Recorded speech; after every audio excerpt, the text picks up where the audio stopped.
अच्छा, ऐसा धोखा हमारे साथ किया, भोगोगे तुम।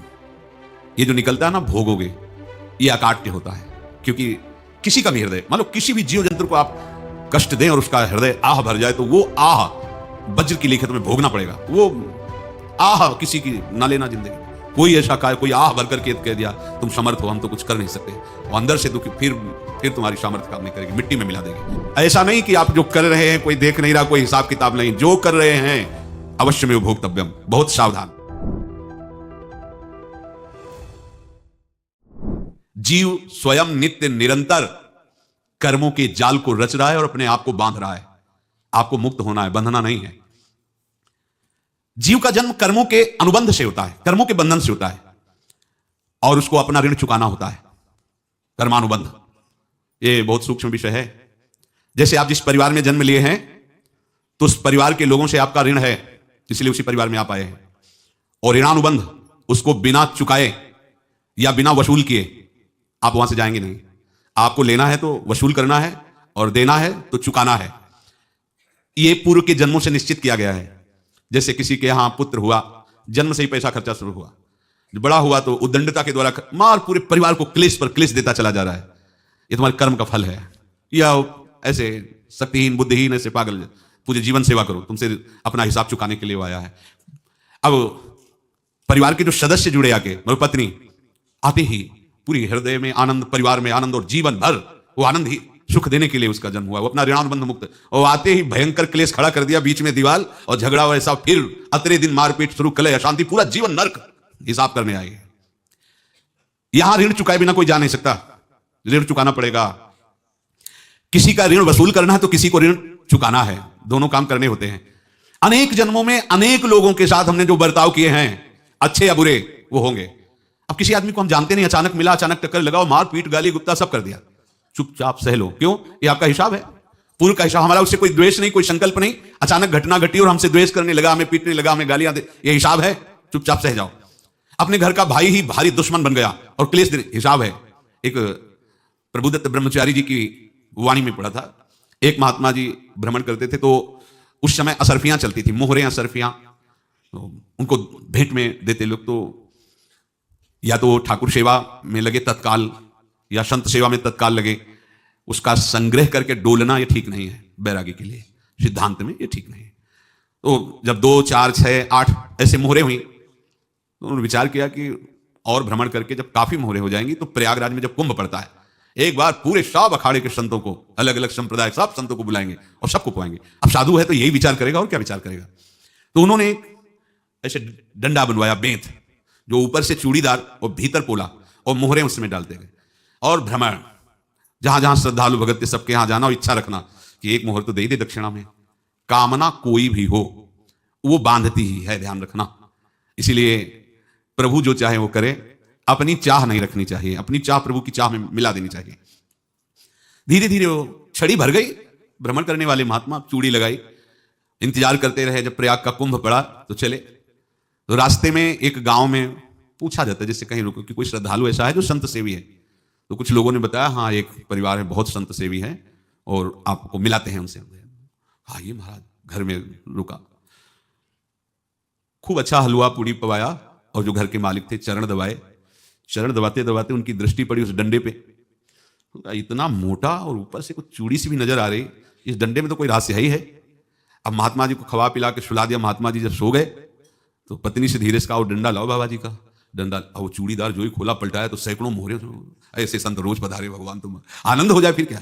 पत्नी से कहा, नाप के कंकड़ लाओ। वो तो महात्मा जी तो खाए खीर पूड़ी, आराम से सो रहे।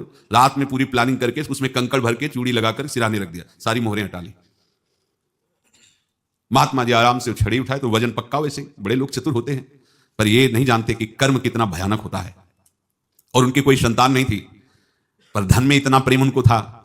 बहुत सावधान साधु महात्माओं के पास जो अर्थ है, गृहस्थी अगर आता वहीं से है, पर अगर उसको जोर जबरदस्ती या किसी छल कपट से, तो वो उसका विनाश ही करता है। आज तक का प्रमाण है।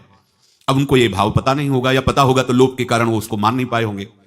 महात्मा जी गए प्रयाग में, किसी अखाड़े पर रुके, और वहां प्रार्थना की कि कल जो है संपूर्ण अखाड़ों का निमंत्रण किया जाए और सब संतों को भोग पवाया जाए, उनको दक्षिणा भी दी जाए। महंत ने सोचा कि बहुत बड़ा है, तो उत्सव है, क्योंकि प्रयाग में कितने हजारों संत महात्मा सब। उनका महाराज बोरो इसमें चीनी और टीनो घी लगेगा, सब व्यवस्था। बोले आप मंगाइए, एक एक हिसाब हम करेंगे, हमारे पास सब व्यवस्था है। बोले कुछ तो पहले दे दो, इकट्ठे देंगे हम। उनको था कि अगर हम छड़ी खोला और 2-4 मोहरे दी, किसी को पता लग गया तो गड़बड़ हो सकती। बोले हम भंडारे के समय आखिरी में सब कुछ आपको दे देंगे। ठीक है, वो अपने पास से पैसे लगाकर खूब जितना सामग्री सब लाए लाखों की, और सब संतों को निमंत्रण कर दिया। संत जन निमंत्रित हो गए, भंडारा बन रहा है। तब वहां की महानता है उनका, देखो भंडारा भी बन रहा है, संतों को निमंत्रण। अब आप अर्थ की व्यवस्था कीजिए, क्योंकि इतनी बड़ी हमारी सामर्थ्य नहीं थी जितना हमने किसी तरह हमने व्यवस्था की। अब मुझे अर्थ चाहिए, तभी आगे की व्यवस्था बढ़ेगी। संतों को दक्षिणा देंगे और जिनसे अर्थ लिया उनको दे। देखो रसोई बन गई सब। उनका छत में विश्वास नहीं तो ये अभी चूड़ी खोली। उनको तो था ना कि मोहरे हैं कंकड़। तो जैसे कितना उनको सदमा लगा होगा, हजारों संतों का निमंत्रण, रसोई बन, मतलब संत हो के छल कपट। तो उनका महाराज आपने तो हमारा नाश कर दिया, जो महंत थे। अब बताओ रसोई बन गई, संत निमंत्रित हो गए, आप ये कंकड़ दिखा रहे हैं हमको। आपने तो हमें बर्बाद कर दिया, हमारी इतनी सामर्थ्य नहीं थी, आप पहले बता देते। संत होकर ऐसा छल कपट।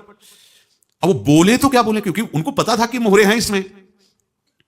अंदर से उनका चिंतन गया उसी सेठ के पास, अच्छा ऐसा धोखा हमारे साथ किया, भोगोगे तुम। ये जो निकलता है ना भोगोगे, ये अकाट्य होता है। क्योंकि किसी का भी हृदय, मान लो किसी भी जीव जंतु को आप कष्ट दें और उसका हृदय आह भर जाए, तो वो आह वज्र की लेखा तुम्हें भोगना पड़ेगा। वो देखो भीष्म जी को भोगना पड़ रहा है। सांप को ऐसे धनुष की नोक से उठाया और बंबूल के कांटों के ऊपर फेंक दिया, कई दिन तक सेदा हुआ, वो आह भर करके मरा। तो आपको 6 महीने बाणों की सैया पर आह किसी की ना लेना जिंदगी में। कोई ऐसा कहा, कोई आह भर करके कह दिया तुम समर्थ हो, हम तो कुछ कर नहीं सकते, और अंदर से दुखी, फिर तुम्हारी सामर्थ्य काम नहीं करेगी, मिट्टी में मिला देगी। फिर ये तो संत थे, और भगवत आराधना के लिए, संत आराधना के लिए ही ऐसा किए हुए थे। अब इनका कैसे मुंह दिखाएं, अब क्या करें। सुबह संत जन आएंगे, सबके बीच में हमारी कि देखो इन्होंने, अब क्या करें। गए और संगम में जाके छलांग लगाई, अपने प्राण त्याग दिए। अब उनके तो पास मोहरे थी और व्यापार बढ़ा, और 9-10 महीने बाद ही लड़का हुआ। अब तो उनको आके संत फलीभूत हो गया। देखो व्यापार चल रहा, लड़का नहीं होता था, लड़का भी हो गया। बड़ा आनंद छा रहा है। जब से वो प्रकट हुए और धन की वृद्धि शुरू हो गई, पढ़ाई लिखाई में उनके खर्चा हुआ सब, बस बीमारी शुरू हो गई उनके शरीर में। अब उसमें पैसा जाना शुरू हुआ। इतने आसक्त वो दोनों हो गए कि कुछ भी हो, व्यापार ठप, संपत्ति बेचना शुरू। तो उन्होंने कहा कि बेटा मैं क्या कर सकता हूं तुम्हारे लिए। बोले हमारी अंतिम इच्छा है, प्रयाग चलो और जितने प्रयाग में संत महात्मा सबको एक बार भंडारा करवाओ। हमारी इच्छा अंतिम है, क्योंकि अंतिम यही इच्छा थी। तो बोले अब ज्यादा संपत्ति तो नहीं रह गई। तो बोले घर बेच दो, मेरे लिए ही तो है, बेच दो। मुझे लगता है मैं बचूंगा नहीं, पर मेरी अंतिम इच्छा पूर्ण कर दो। घर बेच दिया, जेवर बेच दी। वहां गए, जब संत सेवा की तो बोले मुझे संगम तक ले चलो। संगम तक ले गए और बोले समझे तुम चुराए थे और हमने उसको छीना है, कुछ नहीं रह गया तेरे पास कुछ, अब केवल ममता और आसक्ति में जलकर मर और नरक प्राप्त कर। मैं वही महात्मा हूं जिसकी तूने मोहरे ली थी, शरीर छोड़ दिया। महात्मा को जन्म लेना पड़ा और इनको दुर्गति भोगनी पड़ी। ऋणानुबंध होश में। ऐसा नहीं कि आप जो कर रहे हैं कोई देख नहीं रहा, कोई हिसाब किताब नहीं, जो कर रहे हैं अवश्य में भोक्तव्यम। बहुत सावधान। अनेक जन्मों में अनेक लोगों से जो कुछ लिया दिया है, इस लेने देने को मिटा देने के बाद ही तुम मुक्त हो गए। इसीलिए एक उपाय है, लेना न देना मगन रहना। क्या? मालिक को समर्पित हो जाओ, मालिक को अपना माना हुआ समर्पित कर दो, खत्म। अहम त्वाम स्वरूपापेभ्यो मोक्षयिष्यामि, सब खत्म। आगे पीछे लेना देना सब खत्म। एकादश स्कंद में भगवान श्री कृष्ण चंद्र जी ने कहा जो मेरे चरणों का आश्रय लेकर भक्त मेरा भक्ति करता है, उसके पितृ ऋण, मातृ ऋण, देव ऋण, ऋषि ऋण, सब ऋणों से मैं मुक्त कर देता हूं। बस यही एक उपाय है जो इसके बंद करने का उपाय भक्तों के लिए है। वो यही है, भगवान की शरण में होकर अपना माना हुआ पूरा भगवान के अर्पित कर दो। अर्पित करने का तात्पर्य उसमें आम हटा दो। तो दियम वस्तु गोविंदम तुभ्यमेव समर्पये।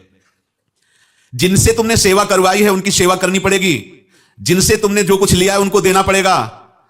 ये लेने देने का व्यापार जब तक समाप्त नहीं होगा तब तक तुम्हारा जन्म मरण चलता रहेगा। अब आपको यहां समझना है, यदि आपसे किसी ने पैसे लिए बेईमानी करके नहीं दे रहा है तो आप उसको गाली मत दीजिए, आपने बेईमानी की थी इसलिए आपकी बेईमानी हुई है, ले गया, कोई बात नहीं है, बंधन से मुक्त हुए, जो बोझा था चला गया। उसको ऐसा ना देखे कि ये बेईमान हमारे रुपए मार लिए, अब जो कुछ होगा देखेंगे। अगर आप आगे नया कुछ करते हैं तो फिर आगे का हिसाब आपको भोगना पड़ेगा, ध्यान रखना। ऐसा नहीं है कि आपको भोगना नहीं पड़ेगा। एक ही उपाय है कि अब जो शरीर धारण के इसी में जो भोग ले आगे ना होना चाहिए। तो क्या करें? सर्वतो भावेन भगवान की शरण ले ले। ये तो सर्वाणि कर्माणि मयि सन्न्यस्य मत्पराः अनन्येनैव योगेन माम ध्यायन्तु उपासते तेषामहं समुद्धर्ता मृत्यु संसार। ये बड़ा कठिन है पार होना, कोई छोटी मोटी बात है। एक महात्मा बाल्यावस्था से भजन करते थे, शालिग्राम भगवान पास रखते थे और उन्हीं की आराधना करके बस पाठ नाम जप और भ्रमण करते थे। यौवन अवस्था थी, गंगा जी के किनारे अपने ठाकुर को विराजमान करके स्नान करने के लिए कपड़ा ही उतार रहे थे कि 90 लोग आ गए, भाला तलवार सब ले, मारो मारो इसको मारो, घेर लिया। तो उन्होंने हाथ जोड़कर कहा हमने क्या अपराध किया, कोई सुन ही नहीं रहा। तो उन्होंने कहा मार तो डालोगे ही आप 90 लोग, हम कोई अस्त्र शस्त्र तो लिए नहीं, एक बार हमें गंगा में डुबकी लगा देने दो और अपने ठाकुर को स्नान करा देने दो, फिर इसके बाद आप मार देना। भगवत इच्छा से लोग रुक गए, स्नान किया और अंदर से प्रार्थना की, प्रभु ये क्या लीला है आपकी, आपके सिवा मेरा कोई है नहीं और ये मुझे मारना चाहते हैं। तो भगवान ने जानते हो क्या कहा उनके अंतर में, तुम मेरे में ध्यानस्थ होकर के शरीर को छोड़ो, ये लोग मारेंगे। ये मेरे भजन का फल है कि तुम्हें 90 जन्म नहीं लेना पड़ेगा, एक ही जन्म में 90 मिलके, तुमने 90 हिंसा की थी पूर्व में, तो तुम्हें 90 बार जन्म लेना होता और एक एक करके मारते। ये मेरे भजन का प्रताप है कि एक बार में ही 90 का हिसाब हो जाएगा। तुम आंख मूंदो, मेरे ध्यान में मगन रहो, मेरे प्रताप से तुम्हें कोई चोट नहीं होगी और स्वाभाविक मूर्छावस्था में प्राण तुम्हारे छूट जाए। ऐसा ही हुआ, ऐसा हुआ। तो ये बात समझ लो कि ये जो कर्मानुबंध है, ऋणानुबंध है। अब देखो, अगर शाप महात्माओं ने दिया कि तुम्हारे वंश का इससे विनाश होगा, तो भगवान भी परम धाम जा रहे तो उसी कील से, बाण की नोक में जो मछली लील गई थी छोटा कण, उसी से नोक बनाई और उसी नोक प्रहार किया भगवान के श्री चरण में, वही बाण की नोक लगी और भगवान स्वीकार किया ना। भगवान का बड़ा लीला विचित्र है। अगर छुप करके उधर रामावतार में बात, तो इधर ऐसे स्वीकार किया भगवान ने। ऐसा कहीं नहीं दिखाया कि मैं भगवान हूं तो मैं अपने लिए, ऐसा नहीं दिखाया। नारद जी का हित किया पर नारद जी ने श्राप दिया तो भगवान ने स्वीकार किया। बंदरों ने ही सहायता की, जैसा बोले थे वैसा। ये लीला इस शरीर में भोगनी पड़ेगी, हाँ ज्यादा को कम में भुगता देंगे, पर अब अगला शरीर ना मिले इसके लिए सर्वतोभावेन भगवान के आश्रित हो जाए। जैसे आपने दुकान फैला रखी है तो उसमें दो काम होते हैं, लेना और देना। किसी को उधार दिया है तो हमें उसे लेना है, और कोई नगद देकर सामान ले रहा है तो उसे सामान देना है, या उधार लिया है तो हमें उधार देना है। अब अगर दुकान बंद करनी है तो तुम्हें देने वालों पर जोर देना है, लेने वालों पर जोर नहीं। लेने वाला तो जवाब क्षमा किया, समर्पित किया, हमारा कोई संबंध नहीं, खत्म हो जाए, वो खुशी हो जाएगा। लेकिन देने वाला तुम अगर दुकान भी उठा दोगे तो जहां भी रहोगे तुम्हारे पास वो आएगा, लाइए हमारा। तो देने पर नजर रखिए, जिसका जिसका हिसाब है वो आपके सामने आता जाए, हटाते जाओ। लेने पर नजर मत रखिए और दुकान फौरन उठा दीजिए, नहीं अगर लेते देते रहे तो चलता रहेगा। आगे चलकर कुछ लेना ना देना, मगन रहना बस अपने प्रभु के चिंतन में। अब हम कैसे जाने कि किसको क्या देना है, हमें क्या पता। तो हम पूरा हिसाब जिनको पता है उनको दे देते हैं, समझ रहे हो, उनको पता है क्या लेना है क्या देना है, तो इनके पास पहुंच गया, सरकारी हिसाब से सब बराबर कर देंगे। हमको अपनी जिम्मेवारी इनकी चरणों में समर्पित कर देना है, तभी हम जीवन मुक्त होंगे। ये रहस्य की बात है। प्रभु कह रहे हैं यस्य सर्वे समारंभा काम संकल्प वर्जिता ज्ञानाग्नि दग्ध कर्माणं तमाहु पंडितम बुधा। जिसके संपूर्ण कर्मों के आरंभ संकल्प और कामना से रहित हैं तथा जिसके संपूर्ण कर्म ज्ञान रूपी अग्नि से जल गए हैं, उसको ज्ञानी जन भी पंडित कहते हैं, बुद्धिमान कहते हैं। पूज्य श्री भाई जी महाराज कह रहे हैं जैसे वहां ज्ञानाग्नि से दग्ध कह रहे हैं, तो अपने वृंदावन वासियों का प्रेमाग्नि से सब कर्म संस्कार दग्ध होते हैं। जिस समय आपके हृदय में भगवत प्रेम का प्रादुर्भाव होगा तो लेश मात्र कभी तुम्हें दुख नहीं भोगना पड़ेगा। प्रेम का प्रादुर्भाव होते ही दुख का नाश हो जाता है, महासुख। जब प्रेम का प्रादुर्भाव होगा तो समस्त पाप भस्म हो जाते हैं, अशांति नष्ट हो जाती है, संसार ज्वाला स्पर्श भी नहीं कर सकती है। जब भगवत प्रेम का प्रादुर्भाव होता है तो हो सकता है उस उपासक के जीवन में दुखों का पहाड़ टूट पड़े, परिवार खिलाफ, शरीर रोगी, अव्यवस्था, बहुत बहुत कुछ, सब कुछ। कह रहे हैं इतना सब होने पर भी उसके हृदय में कोई भी दुख नहीं होता। ऐसा सामर्थ्यशाली भगवत प्रेम है। भगवान के चरणारविंद का जिसके हृदय में प्रेम है, भारी से भारी दुख भी उनको विचलित नहीं कर सकता।